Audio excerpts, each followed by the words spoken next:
iPhones outside of China. India's economy is projected to expand by 6.9% in 2024 and 6.6% in 2025. This is as per the United Nations' revised growth projections for India, which is revised upwards. And it's going to be mainly driven by strong public investment as well as resilient private consumption. And to talk more about this, we have with us Dr. Charan Singh, who is an eminent economist, CEO of eGrow Foundation. Thank you for being with us, Dr. Charan Singh. What are the inherent strengths of the Indian economy? So, I was going through this report with the United Nations World Economic Situation and Prospects just been released. That report is a brief report, about 30 odd pages, speaks at length. The crispy thing is, what's the beauty of that report? Now, it's very clearly mentioning something which we have been discussing in our country, and I've been talking about it very vocally, that during the COVID time, the type of fiscal stimulus that we had, the courage and the fiscal stimulus was phased over a period of years. The strength that we had in still reducing the fiscal deficit, and despite all the challenges, increasing the capital expenditure, that is going to play an important role. That's exactly what that crispy report is talking about. It is mentioning very clearly that India has been fiscally very, very responsible despite all odds, and also saying that the capital investment that is taking place at the public or the government sector is something praiseworthy, and that is leading to growth. The upward revision that has happened is significant, from 6.2% to 6.9%. It's a very significant revision of growth that they have done for our country. And they've also recorded that despite the global slowdown, despite the resistance coming from global markets and therefore exports getting impacted, India will continue to soar high in growth. And what will be the leading sectors? Pharmaceutical will be leading, chemical exports will be leading.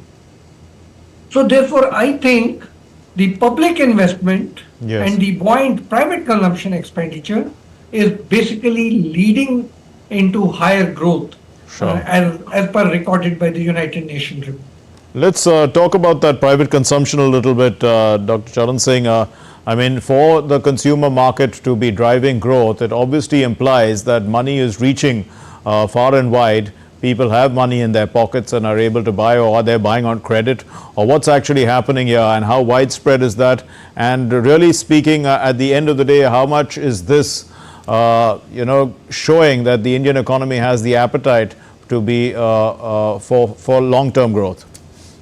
So, this juxtaposes with the speech of the FM which you were just playing on the screen today at the CI meet. The FM spoke about S&P's report, where they spoke about the consumer market in India and the consumer expenditure on food and financial services. According to the S&P report, which I think is very, very good, they mentioned that the consumer markets will double from 2.3 trillion to $5.2 trillion in India. And that's, I think, a substantial amount. They also spoke that the financial services will increase from 670 billion from about 280 billion. And they also spoke about consumer spending on food, which will increase to 1.4 trillion by 2031 from 6.15 billion. So the point I'm making, and fits the question that you were asking, that the consumer expenditure, consumer confidence is rising. And it's clearly noted that where all can be the push coming from. And they said it could be coming from telecommunication, entertainment, restaurants and hotels. That means the Indians have the purchasing power and they're willing to go out and spend that. So the expenditure, the income levels at the consumer level, consumption level are increasing. And that is how it is reaching at every end of the spectrum in our country. Right, and also with the consumption levels increasing, should we be concerned that inflation will also go up, are we seeing opportunities in trillions of dollars available across the board in India? So yes, that's a very good question. Will it be inflationary? And that is the fear in the mind of every policymaker, was having seen what's happened in the US, you know, India has not been replicating the US example. As I've mentioned, that India's inflation ranges, of course, our ranges between 2 and 6%. Our inflation at the maximum ranged 7 to 8%, which is about the 30-year average if you take.